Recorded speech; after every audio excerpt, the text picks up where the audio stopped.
Antes de retomar este segundo bloque, vamos a hacer un recordatorio. En primer lugar, recordar que el importe íntegro de las entradas recaudadas se destinará, en este caso, al Colegio Oficial de Arquitectos de la Comunidad Valenciana, con el fin de ayudar a paliar los efectos de la DANA.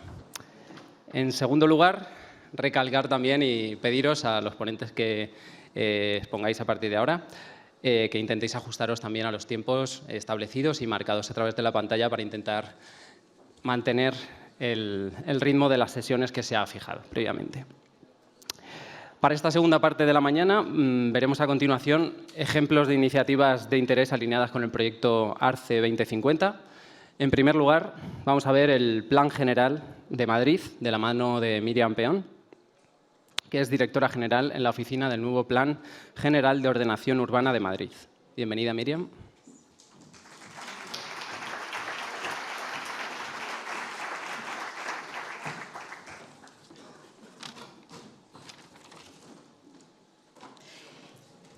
Muchas gracias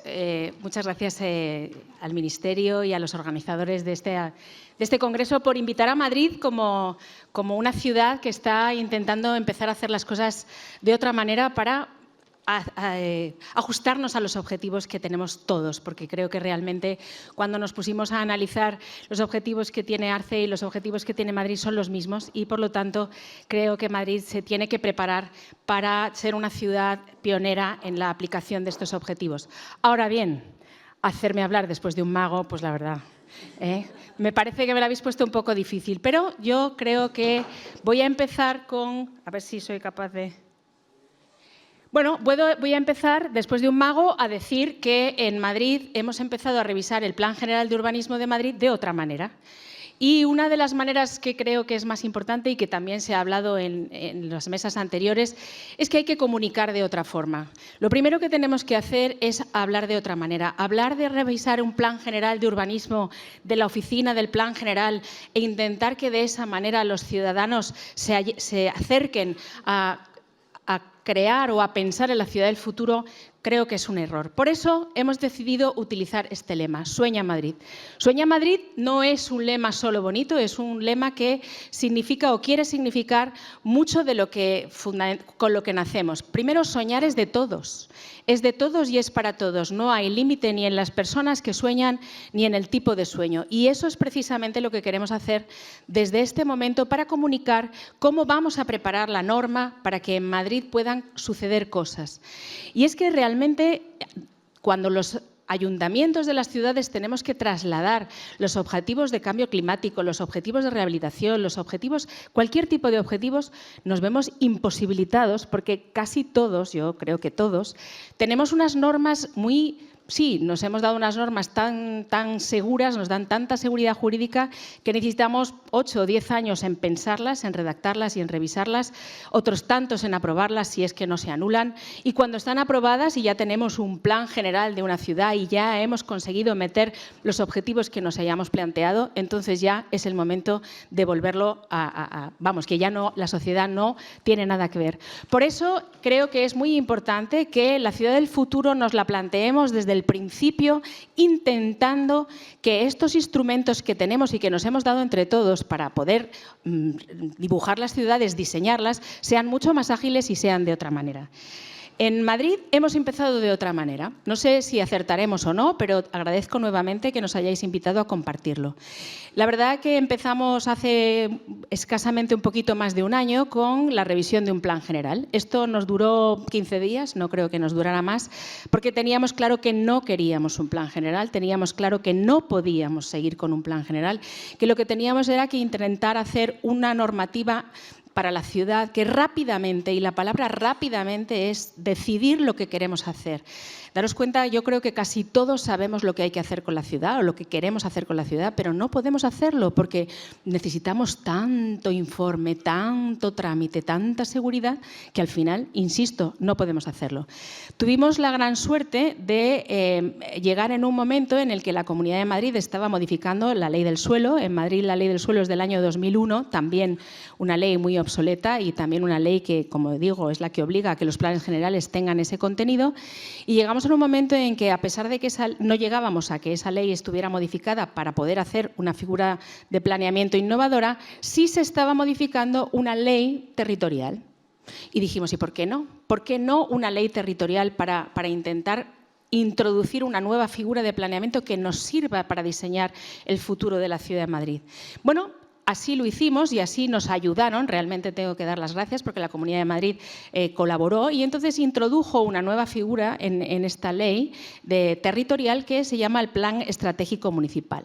El Plan Estratégico Municipal permitirá a los ayuntamientos diseñar las ciudades y ajustarse a unas directrices mucho más estratégicas. Pero, ojo, lo que sí que me gustaría incidir es que no es un plan estratégico que únicamente hable de planos o de datos, sino simplemente es un plan urbanístico, es un plan con vinculación jurídica que va a permitir que decidamos qué es lo verdaderamente importante de la ciudad.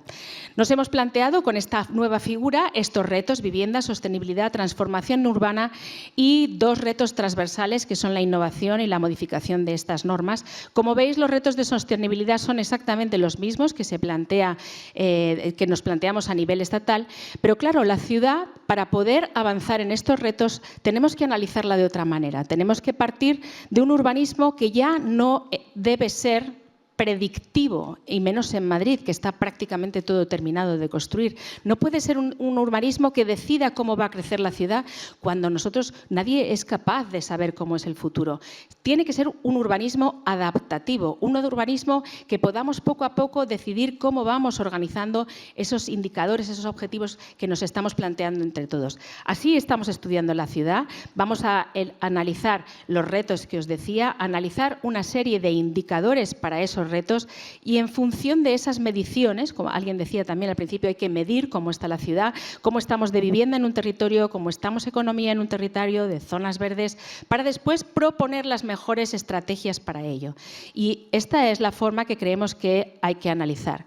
Como decía, la vinculación y la similitud que hay entre los objetivos de ARCE y los objetivos del Plan Estratégico Municipal son muy coincidentes. Los objetivos de calidad del aire, de la neutralidad climática y la regeneración urbana son básicos. No podemos, Madrid parece que sigue creciendo, va a seguir creciendo y nos tenemos que preparar para ello.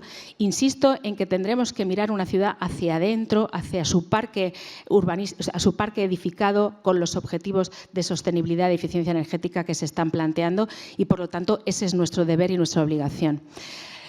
Además de recoger los objetivos que sabemos que tenemos que recoger y de proponer medidas del futuro, ya hay muchas cosas que están ocurriendo que tampoco tenemos que olvidarla, como puede ser la Estrategia 360, que lo que está planteando ya es medidas concretas de ahorro energético, para mejora de la calidad del aire, neutralidad climática.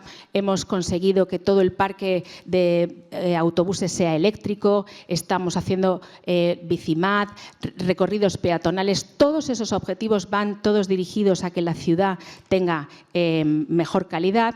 También el plan Rehabilita, que está analizando el comportamiento energético de los edificios y dando ayudas para accesibilidad y para mejorar la salubridad y la eficiencia energética. Y por último, el plan de regeneración urbana de Madrid, que está también dando ayudas para esta rehabilitación edificatoria. Pero, una vez más, es necesario la colaboración de todos para saber qué es lo que tenemos que hacer e introducir. Y como está haciendo el Ministerio, también en el Ayuntamiento de Madrid estamos trabajando estos retos en unas mesas de colaboración público-privada con las 3 administraciones juntas para tomar nota de lo que tenemos que hacer y rápidamente llevarlo pies a tierra y ponerlo en la ciudad. Ahí tenéis un montón de acciones que están saliendo de estas mesas, igual que estaban saliendo en las anteriores mesas que nos han contado. Son acciones que directamente vamos a ser capaces de colocar en esta nueva figura de planeamiento con estos indicadores y con esta simulación que nos va a ayudar la tecnología para saber rápidamente cómo lo tenemos que hacer. Aquí, por ejemplo, tenéis los primeros análisis de regeneración residencial. Tenemos un parque edificado que en los años 60 y 70 pues dio albergue a un montón de personas que venían a vivir a la ciudad, bloque abierto, bloque que hay que rehabilitar, que hay que regenerar y que probablemente importante, dando unos pequeños incentivos, salga rápidamente esa estrategia de regeneración.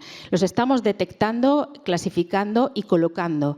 Aquí podéis ver algunos ejemplos de cómo vamos a intentar analizar ese parque edificado para dar incentivos a esa regeneración y rehabilitación desde el urbanismo de la ciudad.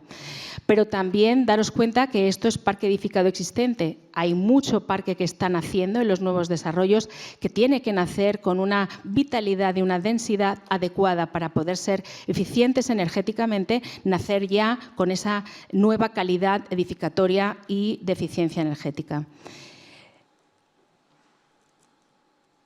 Bueno, yo creo que he respetado los tiempos, he ido un poco rápido, pero bueno, muchas gracias por darnos esta oportunidad y hasta aquí estamos. Gracias.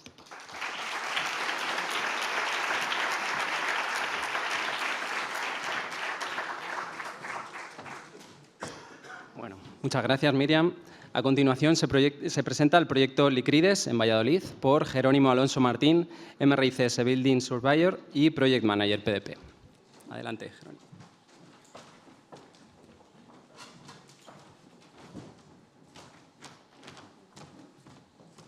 Muchísimas gracias al Observatorio, al Consejo General, a Saint-Gobain, a los dos ministerios. Gracias, María Teresa, por confiar en exponer este proyecto que realizamos en el año 2024. Tengo una mala noticia, es que me ha pisado la presentación Ainhoa, porque ese plan de renovación y esa modelización es de lo que se trataba el proyecto Licrides. Es un proyecto que se desarrolla y se financia a través de la Agencia de Desarrollo e Innovación del Ayuntamiento de Valladolid, dentro de la financiación de los programas de subvenciones para la descarbonización de Valladolid sello misión, Valladolid ciudad inteligente y climáticamente neutro, que inició el alcalde anterior, Óscar Puente, hoy ministro, y que está dando grandes frutos, no solo este proyecto, sino las redes de calor que se están haciendo en convenio con la Junta de Castilla y León y Somacil, la empresa pública de la Junta de Castilla y León. Los partners tecnológicos que aportaron este proyecto pues fueron el Instituto Tecnológico de la Edificación de Cataluña, que aportó su conocimiento, metodología y herramientas de cálculos energéticos, Voxel 3D, que es la tecnología que está usando, junto con otras, el Ayuntamiento de Madrid para el gemelo digital, levantamiento oblicuo, sistemas LIDAR, fotogrametría. Econin-OLAC, Antonio Oyuela como impulsor de este proyecto, con una visión muy clara, un año antes de la EPBD que exigiera ese tipo de monitorización. Y Novaltra, que eran los que picaban los datos y aportaba también su conocimiento tecnológico. Y yo, como coordinador del proyecto, que agradezco, porque yo hice poco más que financiar el proyecto y ser el pegamento entre todos ellos. ¿De qué se trataba? Pues intentar buscar bases de datos públicas para conseguir mapear todo un parque inmobiliario de una manera rápida, eficaz y masivo. Es decir, conseguir, a través del ejemplo de Valladolid, mapear toda España. ¿Cómo lo hicimos? Pues por capas, como cualquier cebolla, pues vamos quitando capas y conseguimos un acercamiento. Cuando he oído las explicaciones anteriores, sobre todo del compañero del Torroja, la simplificación, la media, la mediana, es un asunto bastante complejo y será de agradecer que esas herramientas de simplificación sean lo suficientemente técnicas como para que tengan una seguridad jurídica en los datos que estamos usando, que eso es importantísimo, en la base de datos ambientales también. ¿De acuerdo? Esas son las tres patitas que tomamos los datos. La primera es el PAES, del Pacto de los Alcaldes por el Clima, que sabes que reporta al Ministerio los datos de consumo, evidentemente, de los parques inmobiliarios, los certificados de eficiencia energética a través de ese geoportal, en la que podemos leer los certificados, los XMLs, meterlos en una calculadora, meterlos en el GIS y establecer un mapa a través de datos estadísticos. Hay un problema, ya lo explicaré, con los certificados de eficiencia energética.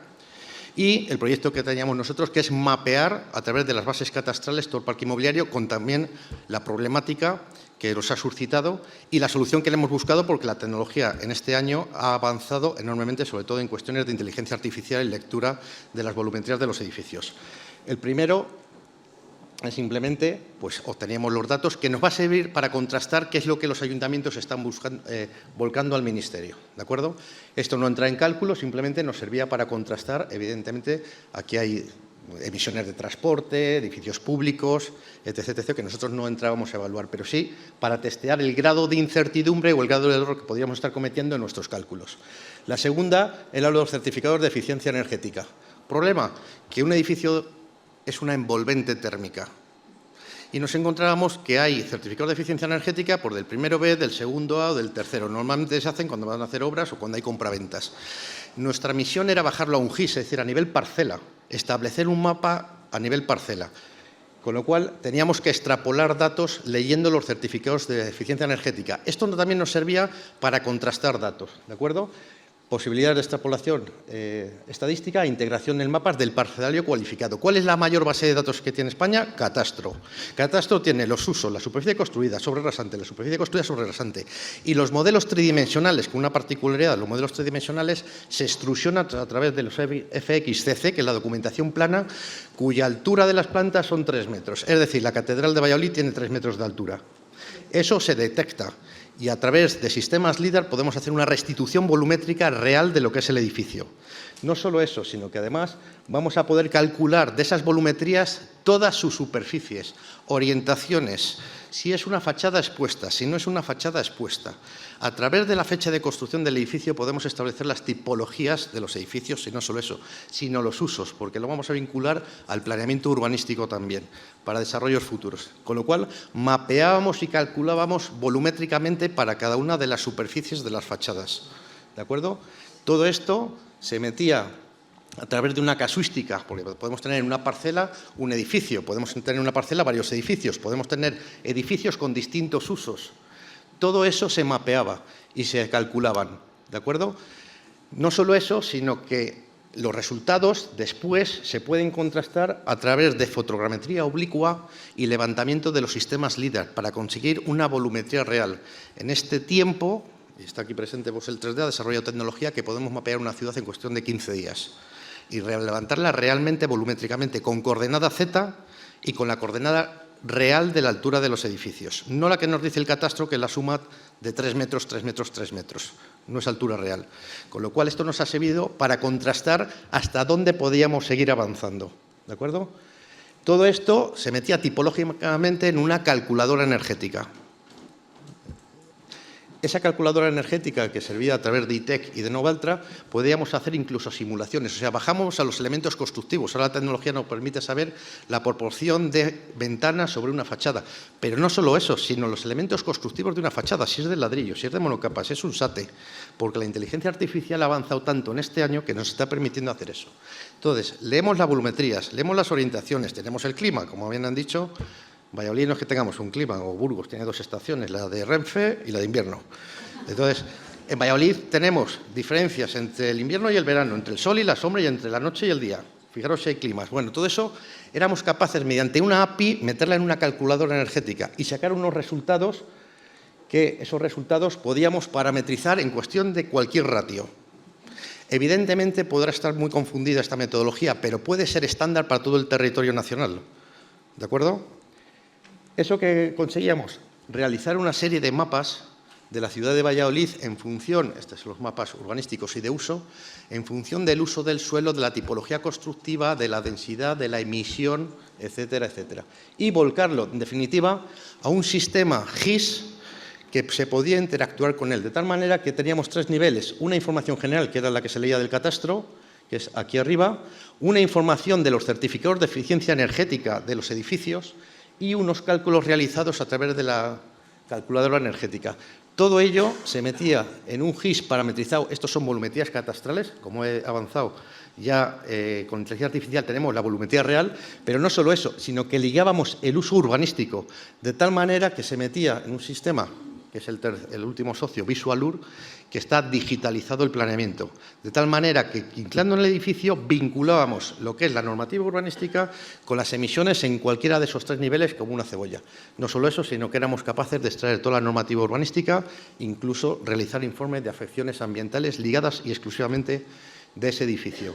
Ese es el enlace, hay que registrarse y si no hay registro, pues me lo pueden comunicar. Ha sido un ejercicio muy interesante en el que hemos sacado muchísimas conclusiones, pero la fundamentalmente es que tenemos tecnología, tenemos herramientas de cálculo, tenemos bases de datos y creo que se puede seguir avanzando, sobre todo en mapear el suelo público con los sumideros de carbono. Es decir, cuando Maite la he escuchado esta mañana que hay que hacer a nivel barrio, Los impactos son relativos de un edificio.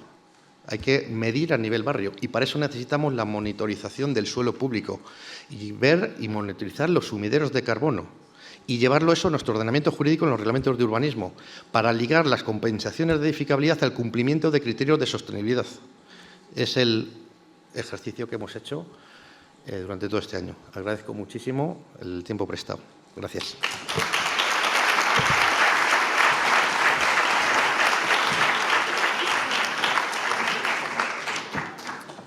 Bueno, muchas gracias, Jerónimo.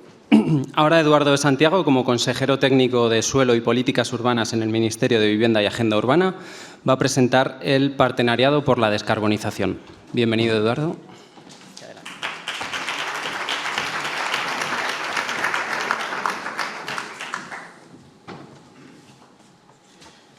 Bueno, muchas gracias por la oportunidad de presentar las principales novedades del partenariado, que en realidad acaba de arrancar. Hemos tenido la primera reunión presencial esta semana mismo, ¿no? Entonces, bueno, pues les voy a presentar las principales novedades.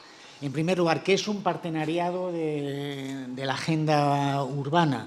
Bueno, pues la Agenda Urbana de la Unión Europea no es tanto un documento como una metodología de trabajo participativo que lo que pretende es mejorar fundamentalmente a nivel europeo 3 dimensiones a través del trabajo conjunto entre distintos agentes, siempre con una gobernanza multinivel, es decir, incorporando Estados miembros, autoridades regionales, municipales y otros agentes. Bien, ¿y cuáles son esas 3 dimensiones que se pretende mejorar?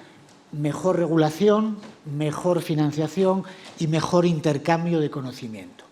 Para trabajar en esos 3 ámbitos se constituyen una serie de grupos temáticos o partenariados que se van lanzando con las distintas presidencias.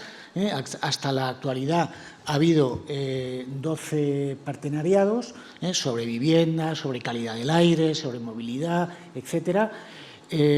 Durante la presidencia española se lanzaron estos 2 temas, el tema de descarbonización en la edificación y el tema de ciudades y agua, también un tema pues de máxima relevancia, como hemos visto desafortunadamente en España. Y ahora, durante la presidencia belga, se lanzó el tema de ciudades compactas, ¿no? Bien, se constituyen estos grupos de trabajo a través de una convocatoria abierta a nivel europeo. El partenariado de descarbonización, hay una presencia importante de España. Como Estado miembro participamos a través de nuestro ministerio, el Ministerio de Vivienda y Agenda Urbana. Hay 2 coordinadores, que es la ciudad belga de Mechelen, que es donde ha tenido lugar la primera reunión presencial esta misma semana, y Green Building Council España también está como coordinador. Después hay distintas autoridades a nivel regional, como por ejemplo Incasol de Cataluña, y distintos municipios, una nutrida representación de distintos municipios a nivel europeo, desde grandes como Milán a municipios pequeños de Hungría, Letonia, etc. Bien, ¿sobre qué vamos a trabajar en el partenariado? Se han identificado hasta ahora 4 ámbitos de trabajo. Uno, que es planificación estratégica a nivel municipal, intentando un poco salvar o rellenar los gaps que hay en las directivas europeas. Hay una idea muy clara, este es el grupo de trabajo que lideramos nosotros, y lo que pretendemos es salvar el gap que hay entre la Directiva de Eficiencia Energética, que obliga a que los municipios mayores de 45.000 habitantes tengan, todavía esta obligación está sin transponer, pero esto va a ser así en el futuro, tengan un plan local de redes de frío y calor. Esa obligación está en la Directiva de Eficiencia Energética, y la Directiva de Eficiencia Energética en los edificios, como sabemos, lo que obliga es a los Estados miembros a desarrollar un plan nacional de renovación, pero no hay obligaciones para los municipios. Entonces, lo que vemos es que ¿no? Ahí se ven los dos gaps, ¿no? Y lo que pretendemos es, salvar esos gaps con dos puentes, ¿no? Es decir, si vamos a obligar a los municipios mayores de 45.000 habitantes a que tengan un plan municipal de redes de frío y calor, en el que evidentemente van a tener que hacer un análisis de la demanda energética de sus edificios, plantear el trazado de redes, etcétera. Bueno, si ponemos de manifiesto el principio de Energy Efficiency First, ¿no? Primero la eficiencia energética, pues es el momento óptimo de pensar cuáles son los barrios que hay que rehabilitar, etcétera, ¿no? Por tanto, ¿no? hemos visto, ¿no? Tanto en el ejemplo de Madrid como en el ejemplo de Valladolid, ¿no? Que es posible hacer esos diagnósticos de el consumo o la demanda energética en nuestras ciudades, y que habría, ¿no? La fase siguiente sería la de planificar, ¿no? Pasar del diagnóstico a una planificación en la que, bueno, pues por ejemplo, cruzando eso con renta, como se ha hablado antes, ¿no? Pues lo primero sería identificar cuáles son esos barrios donde hay altos niveles de consumo y rentas bajas, donde evidentemente va a tener que ser la iniciativa pública la que tire de esa regeneración urbana con un carácter integrado, etcétera, ¿no? Frente a otras zonas, ¿no? De rentas medias, etcétera, donde va a ser el mercado quien fundamentalmente pues pueda liderar esos procesos, ¿no? Por lo tanto, nosotros vamos a trabajar en esa coordinación de la planificación a escala municipal, ¿no? Vinculándolo también con temas de agenda urbana, como se ve en esta transparencia, ¿no? Va a haber otro grupo de trabajo que analizará temas de financiación, ¿no? Pues intentando desarrollar mecanismos innovadores a nivel europeo, como On-Bill y On-Tax Financing, etcétera. Este grupo lo lidera también un consorcio español, que es Green Finance Institute, Eduardo Brunet, que ha estado aquí anteriormente. Por lo tanto, quiero decir que hay una importante presencia de España en estos temas. Tercer bloque de trabajo, pues es un poco el tema de los ecosistemas locales, ¿no? Este es un bloque que es un poquito cajón desastre, donde pues metemos desde las ventanillas únicas al tema de los pasaportes energéticos, etcétera. Son instrumentos que se derivan de digamos, regulaciones a nivel europeo, y se trata de ver cuáles son sus puntos débiles, a ver si podemos un poco mejorarlos, ¿no? Y finalmente, un poco el tema de trabajar a escala de distrito, ¿no? Una vez que planificamos, identificamos esas zonas, esos ámbitos de actuación a nivel urbano, habrá que poner en marcha operaciones a nivel de distrito, pues vinculándolo con esas ideas de los distritos de energía positiva, el despliegue de las renovables, la generación distribuida, las comunidades energéticas, etcétera, ¿no? Todos esos temas también se van a trabajar, ¿no? Bueno, tenemos por delante un año para desarrollar un plan de acción basándonos en estos 4 ejes, y después otros 2 años para implementar ese plan de acción con esas medidas de mejora que identifiquemos en esos 3 ámbitos que hemos dicho: regulación, financiación e intercambio de conocimiento. Y quería terminar la presentación, dado que este es un congreso sobre temas de arquitectura y yo también soy arquitecto, pues reivindicando el papel de la arquitectura. Fundamentalmente estamos hablando de rehabilitación energética, es intervención sobre las envolventes. Pues no perdamos la oportunidad de que intervenir sobre la envolvente es algo más que poner un SATE o una fachada ventilada. Es la oportunidad para repensar desde la arquitectura esa calidad arquitectónica que es esta imagen es representativa del 60% de los tejidos urbanos españoles, ¿no? Y, por lo tanto, también las personas que viven en esos barrios tienen derecho a una arquitectura de calidad. Cuando hablamos de la nueva Bauhaus, también tenemos que pensar en estos tejidos, ¿no? Y, por lo tanto, temas que están en mente en el futuro y que hay que tener en cuenta desde el punto de vista arquitectónico. La electrificación y la descarbonización van a significar un despliegue de bombas de calor. Pues a ver si integramos las bombas de calor mejor que lo hemos hecho hasta ahora, ¿no? Y ahí, bueno, pues hay que empezar a poner en marcha la imaginación. El despliegue de las renovables, digo lo mismo, vamos a llenar los balcones de paneles fotovoltaicos. Esa es una fotografía de Madrid, ¿no? Es un poco, bueno, parece un chiste, pero, bueno, pues nuestro paisaje urbano está lleno de esos temas, ¿no? Y luego pensar en el tema de las tipologías, ¿no? Hay tipologías y actuaciones que van más allá del SATE, ¿no? Donde la envolvente ya no solo es el cerramiento, sino que, bueno, pues que hay que pensar desde la arquitectura también en estos temas. Y con esto ya no consumo más tiempo. Muchas gracias.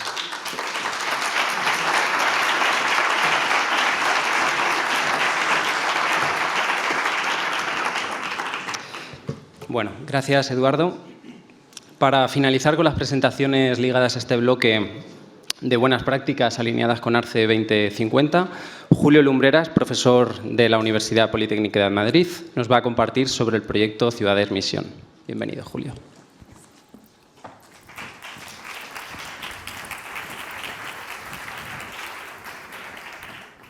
Bueno, muchas gracias por la presentación y gracias por la invitación a esta jornada tan interesante.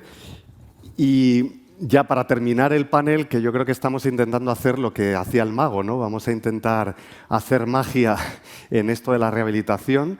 Y yo os quería presentar una iniciativa más que hay en Europa y que nos puede servir como ancla o marco para poder hacer todas estas cosas que han ido saliendo hoy, porque yo creo que todos estamos de acuerdo en lo que hay que hacer y lo que nos cuesta muchas veces es llevarlo a la práctica y llevarlo a la práctica también, como decía Eduardo Brunet antes, de una forma rápida, acelerada y a escala, ¿no? Entonces, esta iniciativa europea, que es la Misión Europea de Ciudades, es una iniciativa que pretende precisamente eso, conseguir acelerar la transformación de las ciudades hacia la descarbonización como una excusa para generar ciudades con mejor calidad de vida, con más oportunidades, con más inclusivas, etcétera, pero hacerlo de una manera distinta, que sobre todo es haciéndolo juntas las ciudades. En lugar de ir cada una por su cuenta y compitiendo unas con otras, pues intentando hacerlo juntas. Básicamente, supongo que habéis oído hablar de la misión. La misión lo que pretende es que haya 100 ciudades en Europa climáticamente neutras antes de 2030, que es muy ambicioso y prácticamente imposible, pero es un objetivo que puede aunar esfuerzos de todo el mundo para alcanzar esa transformación. Sabéis que se seleccionaron ya las 100 ciudades, ahí las tenéis, entre las 100 hay 7 españolas, que podéis ver ahí, Madrid, que ha venido a hablarnos Miriam, Valladolid, que nos han estado hablando también, y otras 5, Barcelona, Sevilla, Zaragoza, Vitoria-Gasteiz y Valencia. Y estas ciudades están ya desde el año 2022, que fueron seleccionadas, trabajando en esos procesos de descarbonización. Pero tampoco la misión quiere que esto se convierta en un club selecto, en un club de 7 ciudades que están trabajando, por mucho que intenten trabajar juntas, que están trabajando por su cuenta y aislados del resto del territorio español. Y para eso, gracias a la financiación y al impulso del Gobierno a través del Ministerio para la Transición Ecológica y el Reto Demográfico, en particular la Fundación Biodiversidad y la Oficina de Cambio Climático, pues se creó una plataforma, que es lo que se llama CITIES 2030, que aglutina a estas 7 ciudades misión, pero que también incorpora a otras 11 ciudades que podéis ver aquí. De manera que ahora mismo hay 18 ciudades en España tratando de juntas acelerar esos procesos de transformación. La iniciativa está liderada por dos organizaciones, la Universidad Politécnica de Madrid, de la que soy profesor, como me han presentado antes, y Climate Kick, que sabéis que es una iniciativa de innovación en cambio climático europea y que además la directora para España, María García, está aquí también con nosotros. ¿Y en qué consiste esta plataforma? Que es un poco lo que yo os quería compartir para que sepáis. Por cierto, no hay el horario aquí, no sé si... ¿A dónde está? Ah, vale, gracias. Entonces, lo primero es, esto no es una red de ciudades, ¿vale? Es un espacio de colaboración de 18 ciudades, pero con agentes de todos los otros sectores. Y, de hecho, tenemos empresas privadas, como podéis ver ahí, organizaciones sociales, algunas han estado por aquí, ECODES, por ejemplo, etcétera, universidades, centros de investigación, academia, etcétera. Es decir, es un espacio de colaboración multiactor para hacer esa transformación, donde fundamentalmente lo que hacemos es trabajar con las ciudades en tres ámbitos que las ciudades demandan como importantes. Primero, tener espacios de encuentro, es decir, fomentar el intercambio de experiencias y el aprendizaje colectivo a través de encuentros online, que por ejemplo todos los lunes nos reunimos las 18 ciudades online, pero también encuentros presenciales. El siguiente tenemos uno de 3 días en Santander, del 14 a 16 de julio, donde nos reunimos 150 o 200 personas de todo el ecosistema, y en esos espacios generamos confianza, intercambiamos experiencias y pues al final creamos equipo, ¿no? Creamos comunidad para hacer esa transformación, para conseguir realmente ir juntos. Pero después sabemos que las ciudades necesitamos muchas capacidades. Y entonces desde la plataforma también trabajamos en la generación de capacidades, en lo que llamamos ahí entrenamiento, es decir, generar las capacidades para hacer esa transformación. Pero sobre todo trabajamos en la implementación, en conseguir que realmente se acelere esa transformación. ¿Y cómo? Que eso es lo que yo creo diferencial, fundamentalmente estableciendo retos donde las ciudades se ponen de acuerdo en ir juntas, en trabajar en equipo para alcanzar un objetivo común, que es muy distinto a una red, que cada uno trabaja y se comparte experiencias, eso también, sino que se ponen a trabajar juntas.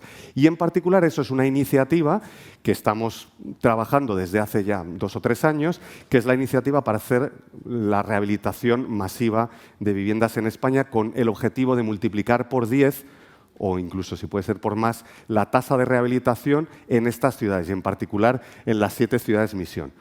Como no tengo tiempo para contar muchos detalles, simplemente aquí tenéis una figura donde lo que muestra es lo que hemos ido haciendo hasta ahora, que es en colaboración con muchos de estos agentes, en particular GBCE, que hemos hecho es casi nuestro colaborador motor en esta iniciativa, y junto con otros, Green Finance Institute y otros, pues hemos ido diseñando una metodología para poder hacer ese trabajo colectivo y esa transformación de las ciudades.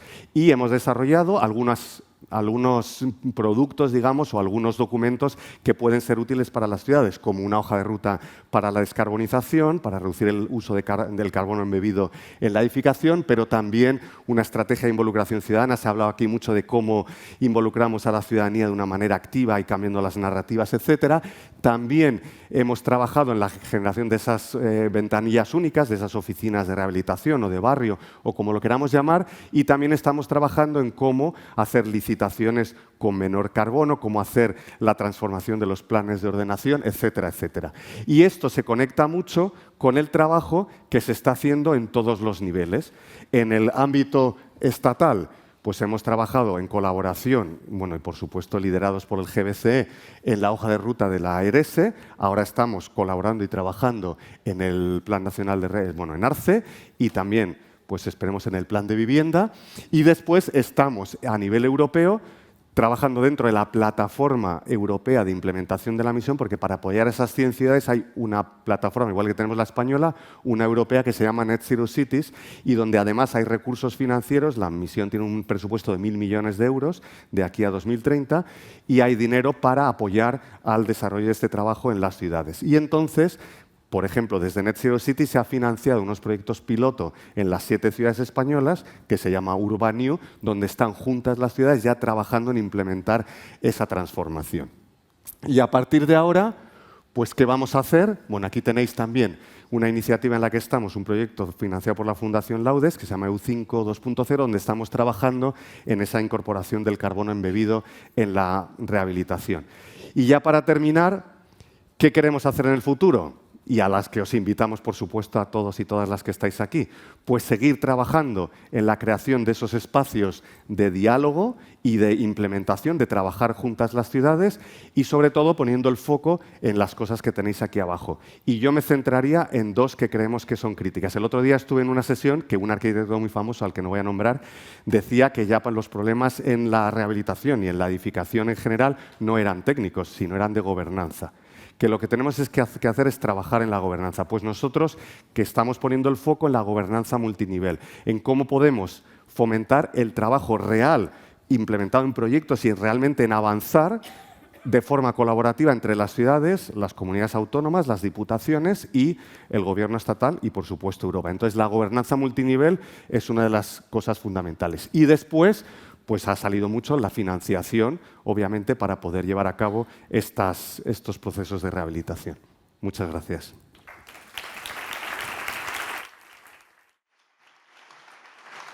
A continuación, presentamos un conversatorio con dos personas expertas que nos van a resumir algunas de las claves y los retos principales en cuanto a los tres ejes de la sostenibilidad en el sector de la construcción. Por una parte, Mireia Reguart Ollarvide es secretaria general de la Asociación Sostenibilidad y Arquitectura ASA. Y por otra, Justo Orgaz Domínguez, experto en sostenibilidad, arquitecto en el estudio Trasbordo y presidente de Green Building Council España. Justo, Mireia, un placer teneros hoy aquí con nosotros. Bienvenidos. Bueno, pues... gracias. Bueno, muchas gracias a todos, gracias por invitarnos y después de este maratón de ponencias y de información, a nosotros nos han dado el privilegio de sentarnos, vamos a hablar más despacio y vamos a conversar, ¿no? A intentar... Me han dicho que como en casa.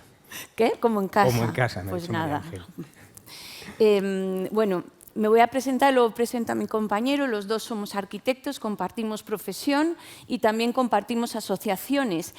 Yo soy Mireia Reguart y represento en este caso a la Asociación Sostenibilidad y Arquitectura, de la que ahora mismo soy secretaria general, pero también soy socia de GBC. Y Justo Orgaz, que es mi compañero de conversatorio. Yo ahora tengo el privilegio desde hace unos años de presidir GBC y también soy asociado de ASA. Entonces, bueno, pues si contamos un poco lo que hacemos, si te parece. Sí. A mí me abruma, ¿no? Porque cuando vienes a estos foros, pues en todas las ponencias anteriores se menciona a GBC y luego sale uno como presidente y parece que, ¿no? Que él lleva toda esa carga encima, pero no es así. GBC es un equipo extraordinario de gente liderada por Dolores, que la tenemos por aquí, que desde hace muchísimos años está bueno, pues al frente de este debate de la transformación del sector de la edificación, de la reducción de impacto y en el que algunos pues, aportamos algunas ideas y así me descargo de esa responsabilidad.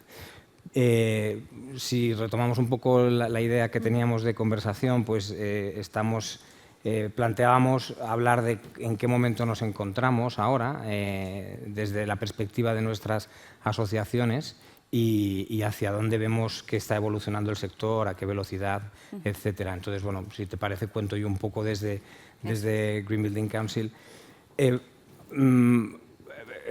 Pues para ubicar una posición es necesario identificar en qué mapa, ¿no? Entonces, esa pregunta se puede contestar de muchas maneras, porque si hablamos del mapa de una sociedad o una civilización que quiere reducir su impacto, el impacto de su actividad, dentro de los límites planetarios, pues la respuesta es una. Si hablamos de un sector que trata de transformarse para ser el sector que hace la edificación en esa sociedad, la respuesta es otra. Y si hablamos de un sector que trata de descarbonizarse, la respuesta es otra. Es como un juego de muñecas, ¿no? La pequeñita es de la que estamos hablando aquí y para nosotros es gigante, pero desde la perspectiva de GBC están las otras dos, ¿no? Que es el abordar el resto de impactos y, bueno, el encontrar o el ayudar a transformar a una sociedad hacia esa forma de ser en la que contiene su actividad dentro de los límites planetarios. ¿Dónde estamos? En la que nos trae aquí, ¿no? Que es la descarbonización de la edificación. Bueno, vamos por el camino adecuado, ¿no? pero tarde, ¿no? Y no es una mala noticia, pero es que a una emergencia por definición uno siempre llega tarde, ¿no? Estamos en emergencia climática y realmente la descarbonización o la hoja de ruta hacia la descarbonización pues llega como camino de emergencia. Nos encontramos ahora en un momento en el que se empieza a hablar de potencial de calentamiento global y aparece el lenguaje del carbono en todo el ciclo de vida de la edificación como un ingrediente en nuestras mesas, en las mesas de los arquitectos, en las mesas de todos los agentes, y sin duda eso es un paso necesario, pero no es el único. Realmente, desde nuestra perspectiva, pues creemos que la misma trayectoria que ha llevado el potencial de calentamiento global o el carbono hasta tener ese nivel de importancia que nos congrega a todos aquí y que nos hace imaginarnos cómo son los próximos años, el mismo recorrido tienen que hacer la huella material, la salud, la protección de la biodiversidad, y caerán a nuestras mesas tarde o temprano, o por lo menos esta es nuestra misión y nuestro sentido, tarde o temprano. Bueno, te voy a dejar, que me han dicho que como en casa, yo en mi casa no paro. Entonces. No, bueno, desde ASA, la Asociación Sostenibilidad y Arquitectura, somos una asociación de profesionales de la arquitectura y del urbanismo, ¿no? Bueno, la arquitectura y urbanismo que lo incluye hombres y mujeres, personas en general, amantes de la arquitectura y del medio ambiente, y de esa protección del medio ambiente. Nosotros, en el momento que estamos ahora, es un momento de vuelta al inicio, de un momento de reflexión. Hasta ahora hemos intentado integrar todas las acciones que nos venían dadas por las distintas normativas y la sostenibilidad en una arquitectura que no sabemos qué rumbo cogía. Y de pronto nos encontramos en un momento de reflexión, por eso poníamos esta diapositiva, en un vuelta a empezar, ¿no? Debemos sentarnos, debemos tomar aire y debemos pensar cómo hablamos de la arquitectura, o sea, desde la arquitectura hacia la sostenibilidad. ¿En qué momento estamos? ¿En qué momento integramos todas estas actuaciones que nos están marcando y qué va a surgir? ¿Qué edificios, qué impactos vamos a tener en todo el entorno construido? Sí. Bueno, no, sí. Es que estos días hemos estado mucho juntos, hemos coincidido en muchas reuniones, y es como que nuestro diálogo ha dado pie, con todos los demás casi sí. Yo creo que, bueno, en nuestra actividad o la actividad colectiva de los GBCs durante estos 30 años que tienen de trayectoria a nivel internacional, ahora percibimos el momento como que por fin tenemos un lenguaje, ¿no? Claro, ahora tenemos muy claros cuáles son los objetivos ambientales, pero la trayectoria hasta aquí no ha sido nada sencilla. Es decir, los Green Building Councils nacen intentando medir el impacto de la edificación, entre otras muchas cosas, ¿no? Sabéis que el GBC español, aparte de esta cuestión de ofrecer herramientas de medición, pues tiene una actividad muy diversa, ¿no? De colaboración con las administraciones, de generación de proyectos que traten de acercar el conocimiento a toda la red. Alguien decía antes, Juan decía, sentémonos las comunidades autónomas. Bueno, GBC sienta a la gente, ¿no? Al sector, a todo lo ancho y lo largo. Pero bueno, dentro del panorama internacional, los GBCs han tenido un peso importante en medir el impacto. Y bueno, pues el mapa de medición era muy amplio y poco a poco un trabajo importante de la Comisión Europea fue buscar un denominador común de esas mediciones y establecer un lenguaje, ¿no? El internacional, por lo menos en nuestro entorno comunitario, que es lo que entendemos como levels. Entonces, a día de hoy hablamos con mucha naturalidad de descarbonización, de uso eficiente de los recursos. Yo creo que eso lo hablamos a nivel de estos foros, ¿no? Pero a nivel de arquitecto, como profesionales, esto cambia mucho, ¿no? Sí, o sea, le va a tocar, es decir, a los arquitectos nos va a tocar meter cada uno de estos personajes en nuestro día a día, sin duda, ¿no? Pero bueno, yo creo que hoy gozamos de un lenguaje que ahora nos tiene que permitir hacer el discurso, ¿no? Y ahora entramos con la descarbonización y realmente la expectativa es que cuando empecemos a medir el carbono desde la arquitectura empecemos a tener una visión diferente, como cada vez que se ha incorporado un ingrediente en la edificación y proyectemos de una manera orientada a la reducción de carbono. Pero bueno, esto pasará, entiendo yo, y es el deseo con todos los impactos. Probablemente el siguiente en el pipeline o en la cola es la huella material, ¿no? Que tiene, si analizamos el impacto que tiene, bueno, pues realmente tiene el mismo nivel de urgencia que tiene el cambio climático. Y, bueno, en esta diapositiva, que es la contrapuesta a esta, que es una rehabilitación real, estos impactos de la huella que dejamos en los edificios también las dejamos en cosas intangibles, ¿no? Como el bienestar de una persona, la sensación de pertenencia, la comodidad, todo esto, ¿cómo lo estamos midiendo? ¿Cómo lo vamos a medir?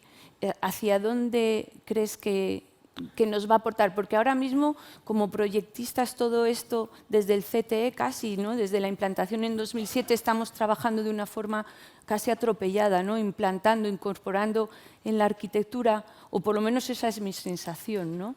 Sí, bueno, ¿cómo lo vamos a hacer? A ver, es complejo, ¿no? Yo creo que hay que mirar al futuro con mucha humildad siempre. A mí una cosa que a la hora de medir que me levanta la reflexión mucho, ¿no? Es casi nulo no es nulo y casi cero no es cero. Y en ese casi es donde está el problema, ¿no? Es decir, en el contexto en el que estamos, en el que tendemos a resolver el problema de la emergencia, de la necesidad de vivienda y otros muchos problemas, pero cada vez que uno mira las gráficas de progreso de la superficie construida en el mundo, el crecimiento es exponencial. Entonces, cualquier cosa que tiende a infinito, el impacto o es cero o realmente es infinito. Entonces, en el casi es donde tiene su sentido la arquitectura. Es decir, vamos a tener que alcanzar los objetivos que tenemos de mitigación del cambio climático, de descarbonización de la edificación, pero muchos otros, como por ejemplo bueno, pues la economía circular, protección de biodiversidad, pero la durabilidad de las ciudades, la flexibilidad, la migración, todas las cuestiones a que tiene que dar respuesta la edificación en ese contexto de casi cero.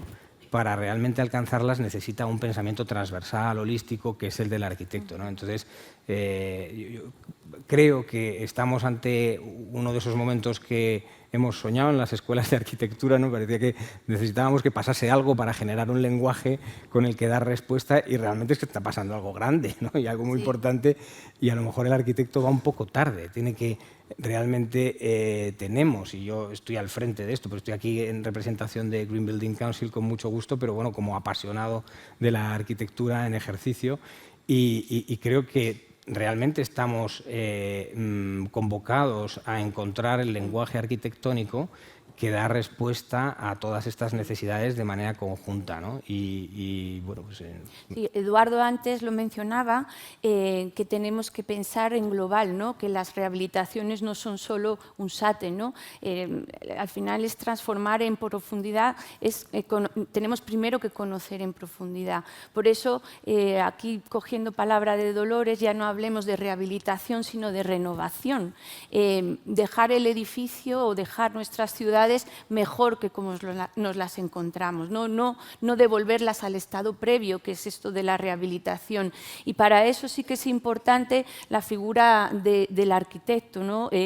Nosotros conocemos de forma global tanto. Tenemos una formación completa a nivel humanista y a nivel técnica, que yo siempre lo digo, nosotros estamos en el centro y podemos escuchar al edificio, escuchar a los vecinos y conjugar las necesidades de ambos en un mismo punto. Y esa labor solo se puede hacer desde una investigación de todo el edificio e intentando resolver todos sus problemas. O sea, que la energía no se quede en una que se nos quede la energía, perdón, en una patología más, es simplemente una más del listado de la compra o del listado de cosas, de tareas por hacer, ¿no? Que debemos indicar en un libro, en un pasaporte del edificio, ¿no? En unos pasos. Yo hacía esta diapositiva para este contexto precisamente por tratar de ilustrar esto, ¿no? Que hablamos de transformar la ciudad existente, que tenemos que transformar los impactos ya embebidos en nuestra ciudad en valor y ese cambio probablemente sea, bueno, nos trascienda mucho y tardaremos décadas en entrar en un nuevo ordenamiento. Alguien, Jerónimo de Valladolid, planteaba en su proyecto de una manera muy resumida al final la escala a la que hay que abordar las cosas y casi ha pasado por encima de ello como si fuera algo simple, pero realmente ese es el ejercicio que nos toca. Entonces, en la imagen anterior yo creo que ilustra bien el problema que tenemos delante, y es que hablamos de transformar la edificación, reducir el impacto, rehabilitar, renovar, pero realmente no conocemos bien la ciudad que tenemos. Y el trabajo de reconocer la ciudad, el edificio, pasar de la realidad al papel para modelizarlo, para evaluar su desempeño, para hacer un edificio de bajo impacto, flexible, duradero, que proteja patrimonio, que sea capaz de promover o de integrarse en estrategias de cohesión territorial. O sea, toda esa ciudad que nos imaginamos requiere de conocer muy bien la que tenemos.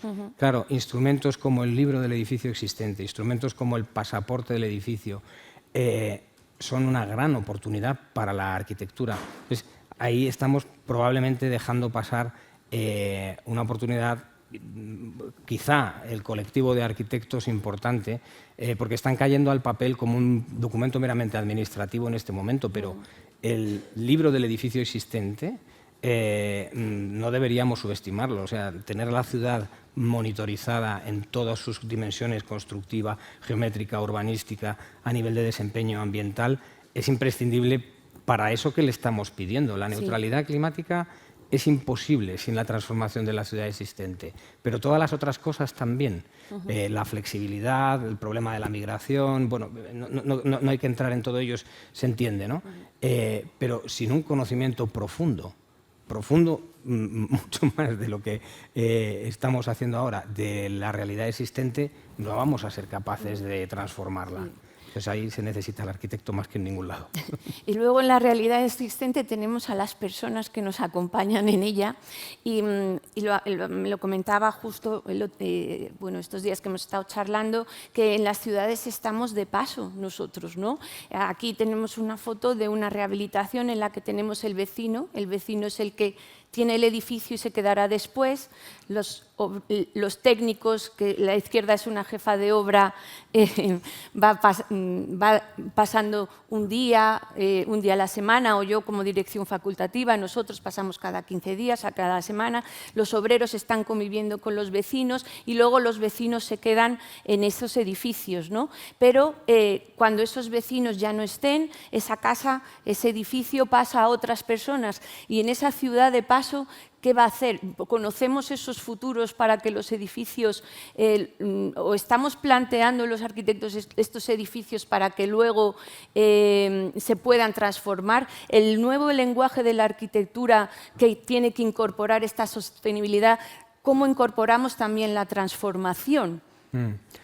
Yo aquí voy a compartir una visión muy personal. Sí. Yo creo que tanto la flexibilidad de la ciudad existente o de la edificación existente, como su durabilidad o su descarbonización. Comentaba antes César, que dice, es que la luz es directamente proporcional a la flexibilidad, pero inversamente proporcional a la descarbonización. Pero queremos las dos cosas, ¿no? Entonces, bueno, yo creo que estamos acostumbrados a una visión estática del edificio dentro de la foto de los 50 años, y probablemente eso es una de las cosas que tiene que cambiar, ¿no? Ver el edificio a lo largo de todo su ciclo de vida, también en su desempeño funcional.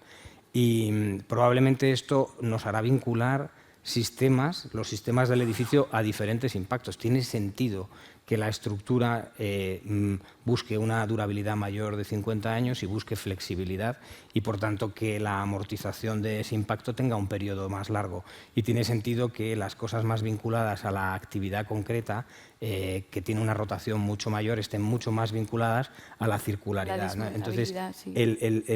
yo ponía ahí una imagen de una función de T, ¿no? O sea, el edificio...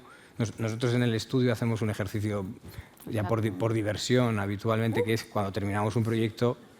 Gracias a todos. Que te pongo la función de T. Por su atención. No, da igual. Esta. Hacemos un ejercicio que... ¿Cuál es el T en la arquitectura, ¿no? ¿Cuál es el tiempo de la arquitectura? Es lo que... Sí, efectivamente. O sea, ahora mismo, si lo pensamos bien, T depende de para qué te preguntes, ¿no? O sea, en el visado del proyecto piensas en un T de 50 años, pero en realidad tenemos un T de 10 años, que es la cobertura del seguro. Esto es lo que tenemos en mente. A medida que amplías T, metes a más gente, ¿no? O sea, si tú metes un T de 1 año, estás metiendo al cliente. Si metes un T de 10 años, la responsabilidad. Pero si empiezas a ampliarlo, estás metiendo a ciudadanos, estás metiendo a una cultura, a una sociedad, ¿no? Entonces, aquí con el T nos metemos en política, porque necesitamos políticos de más de 4 años, a lo mejor. Eso no existe. Bueno, en fin, estamos desbarrando muchísimo, pero cambia de tercio. Sí, que tenemos que pensar siempre a largo plazo, no ser cortoplacistas. Esto es una carrera de fondo y los arquitectos ahora mismo, bueno, en general todos estamos como en una carrera atropellada, ¿no? Poca reflexión. Bueno, no me atrevo a juzgar esto, sí. ¿no? Pero yo desde luego vivo el momento con mucho interés, ¿no? Porque realmente tenemos una mirada nueva sobre el edificio, esta visión del tiempo, por un lado, la visión de asociar sistemas del edificio a diferentes impactos. Desde luego, todo esto es ingrediente para una arquitectura distinta, ¿no? Y hay un debate que esto abre, ¿no? Y es... o sea que entramos a un proyecto vivo que es la ciudad hecha, con la mirada de prolongarla, y entonces pues aparecen debates que deberíamos resolver desde el ámbito intelectual y no desde el ámbito ideológico. Por ejemplo, ahora tenemos que afrontar el problema de la regeneración urbana. Desde un punto, con la gran pregunta que siempre está encima de la mesa, pero que nunca se quiere profundizar en ella, es la densificación o no densificación de las ciudades. Pero yo creo que no hay que tomar posturas ideológicas sobre una cuestión es liberal, la otra es progresista. Es que no, en edificación es de las cosas complejas que ha hecho el ser humano, y todos los problemas hoy en día apuntan a la edificación como solución, y la respuesta tiene que ser bastante intelectual, y ahí la arquitectura es la disciplina intelectual de la edificación. Entonces, bueno, yo creo que el concilio arquitectura-sostenibilidad ha quedado suficientemente argumentado, espero, suficientemente defendidas ambas cosas, y no sé, tu postura al respecto. No, bueno, nos queda un minutito, y simplemente a raíz de lo que acabas de mencionar, que quizá cada proyecto lo tenemos que pensar de kilómetro cero, pero no el kilómetro cero relacionado con los materiales, sino en qué punto estás, qué te encuentras en ese sitio, qué puedes aprovechar, qué impacto vas a tener de ese kilómetro cero hacia afuera, cuál es el kilómetro cero en una ciudad, cuál es en un monte de Teruel, ¿no? ¿Qué puedes aprovechar de cada uno? ¿Qué profesionales tienes alrededor? ¿Qué materiales, qué personas te pueden ayudar? ¿Y qué vas a dejar tú para todos esos profesionales, personas y materiales, técnicas, que luego nuestros edificios, como tú dices, van a durar más de los 50 que nos marca las normativas, ¿no? Pues yo, por terminar sobre esto, ha habido un proyecto que planteaba una compañera hace varias ponencias, Maker, estas viviendas sociales en las que estaban reutilizando lo que había, replanteando el tipo. Claro, este es el ejercicio que nos imaginamos sobre la ciudad existente, pero esto requiere de un cambio de escala en la reflexión. Lo comentaba también Jerónimo, que es que ha dicho muchas cosas. Transformar los impactos ambientales en parámetros urbanísticos o similar, y elevar la escala de atención al problema va a generar un lenguaje, que es el que estamos buscando para dar respuesta a todas estas cuestiones. Entonces yo, desde mi doble gorro, en este momento diría que, por un lado, no debemos olvidar el resto de impactos, porque comentaba Enrique hace un momento, oye, pues bajar una barra sube otra, se transferían impactos entre fases del edificio. Pensar solo en un impacto transfiere impacto a otros impactos. En GBC llevamos pues estos últimos años muy centrados en que realmente no se quede ningún impacto sin atender en los discursos. Este es mensaje 1. Y el mensaje 2, desde mi posición de arquitecto en práctica, hasta que no elevemos la reflexión a la escala urbana y pasemos de un lenguaje del volumen a un lenguaje del desempeño, no estaremos abriendo ese nuevo lenguaje arquitectónico que nos ayudará a construir la ciudad que todos estamos imaginando, que es la misma en el fondo. Hablemos con quien hablemos, al final estamos imaginando la misma ciudad. Bueno, una ciudad alquilada, ¿no? Es lo que queríamos concluir, ¿no? Que pensemos en el futuro, no nuestro, sino de los que van a venir, ¿no? Efectivamente, pues nada. Bueno.